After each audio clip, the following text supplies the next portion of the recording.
V ನೆಟ್ವರ್ಕ್ಗೆ ಈಗ 22 ವರ್ಷಗಳ ಸಂಭ್ರಮ. ವಿ ನೆಟ್ವರ್ಕ್ ಈಗ ಯೂಟ್ಯೂಬ್, ಫೇಸ್ಬುಕ್ ಹಾಗೂ ಇತರ ಸೋಷಿಯಲ್ ಮೀಡಿಯಾಗಳ ಮುಖಾಂತರ ವಿಶ್ವಾದ್ಯಂತ ಪ್ರಸಾರಗೊಳ್ಳುತ್ತಿದೆ. ನಿಮ್ಮ ಸುತ್ತಮುತ್ತ ಆಗು ಹೋಗುಗಳ ಬಗ್ಗೆ ನಿಖರವಾದ ಮಾಹಿತಿಯನ್ನು ತಿಳಿದುಕೊಳ್ಳಲು ವಿ ನೆಟ್ವರ್ಕ್ಗೆ ಲೈಕ್ ಮಾಡಿ, ಶೇರ್ ಮಾಡಿ, ಸಬ್ಸ್ಕ್ರೈಬ್ ಮಾಡಿ.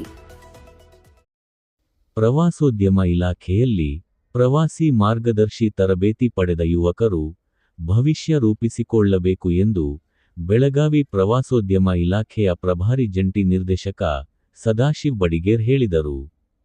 2024-25ನೇ ಸಾಲಿನಲ್ಲಿ ಪ್ರವಾಸೋದ್ಯಮ ಇಲಾಖೆ ವತಿಯಿಂದ ಪ್ರವಾಸಿ ಮಾರ್ಗದರ್ಶಿ ತರಬೇತಿ ಪಡೆದ ಬೆಳಗಾವಿ ಜಿಲ್ಲೆಯ 28 ಜನರಿಗೆ ಪ್ರವಾಸಿ ಕಿಟ್ಗಳನ್ನು ವಿತರಿಸುವ ಕಾರ್ಯಕ್ರಮ ಜರುಗಿತು.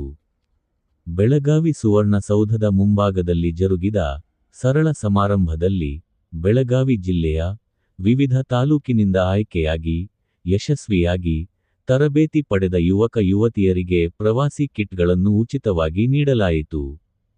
ನಂತರ ಮಾಧ್ಯಮಗಳೊಂದಿಗೆ ಮಾತನಾಡಿದ ಪ್ರವಾಸೋದ್ಯಮ ಇಲಾಖೆಯ ಜಂಟಿ ನಿರ್ದೇಶಕ ಸದಾಶಿವ್ ಬಡಿಗೇರ್, ರಾಜ್ಯ ಸರ್ಕಾರ ಪ್ರವಾಸೋದ್ಯಮ ಇಲಾಖೆ ವತಿಯಿಂದ ಆಯ್ದ ಫಲಾನುಭವಿಗಳಿಗೆ 1 ತಿಂಗಳು ವಿಶೇಷ ತರಬೇತಿ ನೀಡಿ ಇಂದು ಇಲಾಖೆ ವತಿಯಿಂದ ಪ್ರವಾಸಿ ಕಿಟ್ ವಿತರಿಸಲಾಗಿದೆ.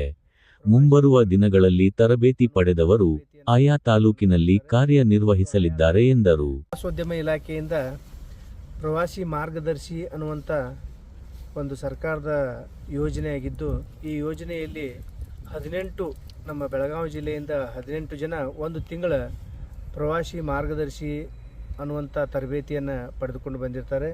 ಇವರು ಆಯಾ ತಾಲೂಕಿನ ಪ್ರವಾಸಿ ಮಾರ್ಗದರ್ಶಿ ಆಗಿ ಇನ್ನು ಅವರು ಪ್ರವಾಸಿ ನಮ್ಮ ಕೆಲವೊಂದು ಸ್ಥಳಗಳಲ್ಲಿ ಪ್ರವಾಸಿ ಮಾರ್ಗದರ್ಶಕರ ಅವಶ್ಯಕತೆ ಇದೆ ಅನ್ನುವಂಥ ಉದ್ದೇಶ ಸರ್ಕಾರ ಗಮನದಲ್ಲಿ ಇಟ್ಟುಕೊಂಡು ಮುಂದಾಲೋಚನೆಯಾಗಿ ಈಗ 18 ಜನರಿಗೆ ತರಬೇತಿಯನ್ನು ನೀಡಿದ್ದಾರೆ. ಆ ತರಬೇತಿಯನ್ನು ಪಡೆದವರು ಅಲ್ಲೇ ಅವರಿಗೆ ಈ ನಮ್ಮ ಪ್ರವಾಸೋದ್ಯಮ ಇಲಾಖೆಯ ಜಾಕೆಟನ್ನು ಮತ್ತು ಅವರಿಗೆ ಶೂವನ್ನು, ಮಾರ್ಗದರ್ಶಿ ಪುಸ್ತಕಗಳನ್ನು ಈಗಾಗಲೇ ಸರ್ಕಾರದಿಂದ ವಿತರಣೆ ಮಾಡಿದ್ದಾರೆ. ಅವುಗಳನ್ನು ನಾವು ಇವತ್ತು 15 ಜನರಿಗೆ ವಿತರಣೆ ಮಾಡಿದ್ದೀವಿ. ಈ ಸಂದರ್ಭದಲ್ಲಿ ಪ್ರವಾಸೋದ್ಯಮ ಇಲಾಖೆ ಅಧಿಕಾರಿಗಳಾದ ಪ್ರವೀಣ್ ಕೆಳಗಡೆ, ಸೀಮಾ ಗೌಡರ್, ಶಶಾಂಕ್ ಹಿರೇಮಠ್, ಕೀರ್ತಿ ಸೊಂಟಕ್ಕಿ, ರತ್ನಪ್ಪ ಶೆಟ್ಟಿಮನಿ ಉಪಸ್ಥಿತರಿದ್ದರು. ದೇಶದ ಅತಿ ಹೆಚ್ಚು ಆದಾಯ ನೀಡುವ ಪ್ರವಾಸೋದ್ಯಮ ಘಟಕದಲ್ಲಿ ಕರ್ನಾಟಕ ಸರ್ಕಾರದ ಪ್ರವಾಸೋದ್ಯಮ ಇಲಾಖೆ ವತಿಯಿಂದ ನಿರುದ್ಯೋಗಿ ಯುವಕ ಯುವತಿಯರಿಗೆ ಪ್ರವಾಸಿ ಮಾರ್ಗದರ್ಶಿ ತರಬೇತಿ ನೀಡುವುದು ಶ್ಲಾಘನಾರ್ಹ.